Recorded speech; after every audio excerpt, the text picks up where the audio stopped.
So hello everyone, जय हिंद और welcome to defence job updates. आज हम बात करने वाले हैं असम राइफल्स की। तो थंबनेल में देख ही लिया होगा हमने।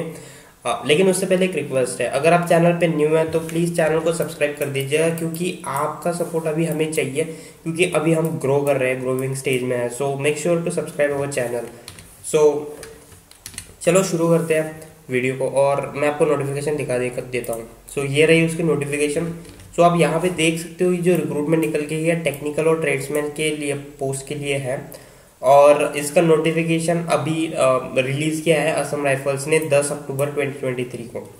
अब इसके बारे में और इन्फॉर्मेशन मैं आपको बताता हूँ। सबसे पहली चीज़, इसका जो यहाँ पे डेट्स है, इंपॉर्टेंट डेट्स मैं बताता हूँ। 21 अक्टूबर से इसके एप्लीकेशन स्टार्ट हो रहे हैं। मेक श्योर 21 अक्टूबर से इसके एप्लीकेशन स्टार्ट हो रहे हैं, और 19 नवंबर तक इसके एप्लीकेशन चलेंगे। अब मैं यहाँ पे एक बात बताता हूँ आपको। देखो यार, असम राइफल्स की जो वेबसाइट है ना, ये एट द एंड डाउन हो जाती है because of some technical issues. So जितना जल्दी हो सके इसको अप्लाई कीजिएगा, और कैसे अप्लाई करना है इसका वीडियो मैं आज ही डालने वाला हूँ। सो मेक श्योर वो वीडियो आप देखो, इस वीडियो के बाद वो अपलोड होगा। उसके लिए आपको चैनल को सब्सक्राइब करना पड़ेगा। वो आप कर लीजिएगा। उसके बाद मैं आपको बताता हूँ, ये जो रिक्रूटमेंट है इसकी जो रैली है, ये आई थिंक दिसंबर में इसकी रैली रहेगी। आपके लिए काफ़ी कम टाइम है इसका जो प्रैक्टिस है उसके करने के लिए। तो हाँ, यहाँ पे इन्होंने बता के रखा है, इसकी जो रैली है वो है 18 दिसंबर 2023 को। इसकी एनरोलमेंट स्टार्ट हो जाएगा ग्रुप सी और ग्रुप बी और सी पोस्ट के लिए। यहाँ पे देखिए 161 टोटल पोस्ट है, और पूरे ऑल इंडिया से आप इसके लिए अप्लाई कर सकते हो। इसमें कोई इशू नहीं है, और मैं बताऊंगा कौन से स्टेट के लिए कितनी कितनी वैकेंसीज है, आपको वो खुद चेक करना पड़ेगा। अगर मैं आगे की बात करूं तो अब देखो, इन्होंने हाउ टू अप्लाई इसमें बता के रखा है। तो यार मैं बताता हूँ इसमें कैसे अप्लाई करना है, इसका मैं डिटेल में वीडियो बनाऊंगा। इसके बारे में टेंशन मत लो आप, इसके बाद जो वीडियो आएगा इसी पे आएगा, how to apply for Assam rifle. Make sure इसके लिए आप प्रिपेयर रहे। उसके बाद अगर फी की बात करूँ तो आपके लिए फीस जो स्ट्रक्चर है बेसिकली 200 रुपीज़ है आपके ग्रुप बी पोस्ट के लिए, और सी पोस्ट के लिए जो है 100 रुपीज़ का चलान लगेगा। अब इसके बाद इन्होंने बता के रखा है सेंटर्स कौन से है। ठीक है, आपकी जो सबसे पहले फिजिकल टेस्ट होगी आपकी। तो फिजिकल टेस्ट जो होगी वो इन सेंटर्स पे होगी। यहाँ पे देखिए दीपू है, उसके बाद करबंगलोंग है, उसके बाद सुकोई है, उसके बाद दीमापुर है, उसके बाद सिलचर है, उसके बाद हैफलॉन्ग है, उसके बाद जोरहाट है, उसके बाद लाइटकोर है। ये जो सेंटर्स है ये आप दिमाग में रखिएगा। इस पे आपकी जो टेस्ट होने वाली है, आप किसी भी स्टेट में बिलोंग करते हो, यहाँ पे आपको जाना पड़ेगा इस टेस्ट को देने के लिए। अब यहाँ पे इन्होंने एक और इम्पोर्टेंट चीज डाल के रखी है कि फिजिकल हैंडीकैप कैंडिडेट्स इसके लिए अप्लाई नहीं कर सकते। इसके लिए रिजर्वेशन क्या, इन्होंने सीट भी नहीं रखी फिजिकल हैंडीकैप वालों के लिए। अब देखो, इसमें सबसे इंपॉर्टेंट चीज है, अभी एज की बात करता हूँ। ठीक है, अब देखो इन्होंने जो एज मांगा है वो मांगा है 1 अगस्त 2000 के बीच में, 1 अगस्त 2000 के बाद, और 1 अगस्त 2005 के पहले आपका अगर बर्थ हुआ है तो आप इसके लिए अप्लाई कर सकते हो। मीन सिंपली अगर बात करो, ये है 18 से 23 साल के लिए ये इसका रिक्रूटमेंट निकल के आया है। अब अगर एज रिलैक्सेशन की बात करूं, अगर आप SC/ST कैटेगरी में बिलोंग करते हो तो आपको 5 इयर्स का रिलैक्सेशन मिलेगा। OBC में बिलोंग करते हो तो 3 इयर्स का रिलैक्सेशन मिलेगा। बाकी अगर आप एक्स सर्विसमैन कैटेगरी से हो तो 3 इयर्स आपके डिडक्शन के बाद, मिलिट्री सर्विस से रिटायर होने के बाद आप इसके लिए अप्लाई कर सकते हैं विद इन 3 इयर्स। और यहाँ पे एक और बात बताना चाहता हूँ, एक्स सर्विसमैन अगर आप है तो आप इसके लिए अप्लाई कर सकते हैं। 10% जो वैकेंसीज है आपके लिए यहाँ पे रिजर्व कर रखी है। अब देखो बात करते हैं इसके फिजिकल स्टैंडर्ड की। तो मैं पहले एक चीज बता देता हूँ, इसमें अलग अलग पोस्ट के लिए अलग अलग फिजिकल स्टैंडर्ड्स है। मेक श्योर आप किस कैटेगरी के लिए अप्लाई कर रहे हो। सबसे पहले मैं वो बता देता हूँ। ठीक है, तो पोस्ट कौन से वो बता देता हूँ। ये सबसे पहले इंपॉर्टेंट है जानना कि आप किस ट्रेड में बैठते हो, आपके पास कौन सा एजुकेशन क्वालिफिकेशन है, उसके हिसाब से आप उस ट्रेड के लिए अप्लाई कर सकते हो। ये सबसे इंपॉर्टेंट है। तो सबसे पहली जो चीज़ है वो पर्सनल असिस्टेंट के लिए, इसमें पहली बात मेल और फीमेल दोनों अप्लाई कर सकते हैं। सेकंड चीज़ इसमें इंपॉर्टेंट है, इसमें 10th पास लगेगा। ठीक है, यहाँ पे आपकी जो मिनिमम क्वालिफिकेशन है वो 10 पास रहेगी। उसके बाद आपको लाइक कंप्यूटर का नॉलेज होना चाहिए, जिसमें कि 80 वर्ड पर मिनट आपकी एक टेस्ट रहेगी 10 मिनट्स के लिए। उसके बाद एक और ट्रांसक्रिप्शन टाइप के लिए आपकी टेस्ट रहेगी जो कि 50 मिनट्स की रहेगी इंग्लिश के लिए और 65 मिनट्स की रहेगी हिंदी के लिए। अब इसकी जो एज लिमिट है वो 18 से 25 साल इन्होंने बता के रखी है। अब मैंने ऊपर आपको बताया था 18 से 23 साल, तो ये जनरल के लिए है। अगर मैं बात करूँ पर्सनल असिस्टेंट, ये जो ट्रेड है इसके लिए 18 से 25 ईयर्स तक आप इसके लिए अप्लाई कर सकते हो। अगर मैं बात करूँ रिलीजियस टीचर के लिए, तो ये इसके लिए सिर्फ और सिर्फ मेल कैंडिडेट अप्लाई कर सकते हैं, ये ख्याल में रखिएगा। और इसकी जो रैंक रहेगी नायब सूबेदार रहेगी।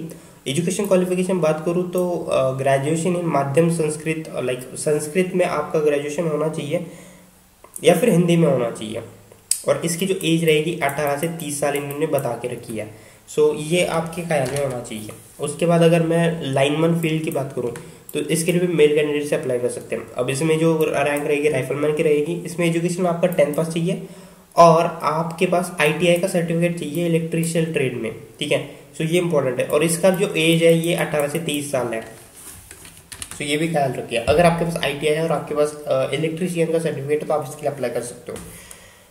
अगर मैं बात करूँ रिकवरी व्हीकल मैकेनिक के लिए, तो इसमें भी मेल कैंडिडेट से अप्लाई कर सकते हैं। और लाइक इसकी इनिशियल रैंक रहेगी राइफलमैन। इसका एजुकेशन क्वालिफिकेशन रहेगा 10 पास और इसके पास ITI का सर्टिफिकेट होना चाहिए। और उसके साथ ही साथ like vehicle mechanic recovery vehicle operator का एक सर्टिफिकेट होता है वो आपके पास होना चाहिए।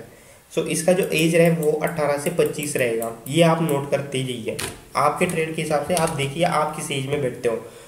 उसके अगर ट्रेड करूँ ब्रिज रोड का, तो इसके लिए मेल और फीमेल दोनों कैंडिडेट अप्लाई कर सकते हैं। और इसमें जो लाइक पोस्ट रहेगी वो रहेगी नायब सूबेदार। इसमें एजुकेशन क्वालिफिकेशन बात करूँ तो इसमें 10th होना चाहिए और उसके बाद आपको सिविल इंजीनियरिंग में एक डिप्लोमा होना चाहिए जो कि इंपॉर्टेंट है और जो भी इसेंशियल है, मतलब रिक्वायर्ड है। और इसकी जो एज लिमिट है वो 18 से 23 साल है। अगर मैं बात करूँ इलेक्ट्रिकल और मैकेनिकल के, फीमेल और मेल दोनों अप्लाई कर सकते हैं। और इसमें जो रहेगी बैचलर डिग्री आपको इंपॉर्टेंट है इलेक्ट्रिकल और मैकेनिकल, या फिर मैकेनिकल जो डिग्री है वो चाहिए सिविल इंजीनियरिंग में। और इसका जो लाइक एज लिमिट है 18 से 30 साल रहेगा। उसके बाद अगर ड्रॉट्समैन की बात करूँ तो इसमें भी मेल और फीमेल दोनों अप्लाई कर सकते हैं। और इसमें लाइक एजुकेशन क्वालिफिकेशन आपकी 12th पास होनी चाहिए और 3 इयर्स का डिप्लोमा होना चाहिए आर्किटेक्चरल असिस्टेंटशिप में, जो कि पॉलिटेक्निक कॉलेज इंस्टीट्यूशन से आपका होना चाहिए। और इसका एज लिमिट रहेगा 18 से 25 साल। उसके बाद अगर प्लम्बर की बात करूँ तो मेल कैंडिडेट से अप्लाई कर सकते हैं और इसमें पोस्ट रहेगी राइफलमैन। एजुकेशन क्वालिफिकेशन बात करूँ तो 10 पास लगेगा और ITI सर्टिफिकेट आपका होना चाहिए प्लम्बर ट्रेड में। अगर बात करूँ मैं सर्वेयर ITI, तो इसके लिए भी मेल कैंडिडेट से अप्लाई कर सकते हैं और इसमें पोस्ट रहेगी हवलदार। इसमें एजुकेशन क्वालिफिकेशन 10 पास रहेगा और ITI सर्टिफिकेट होना चाहिए आपका सर्वेयर ट्रेड में।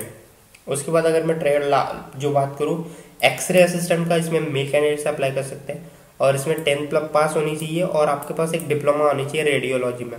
सो ये हो गए आपके लाइक जितनी भी ट्रेड्स है उसकी मैंने इन्फॉर्मेशन आपको दी थी।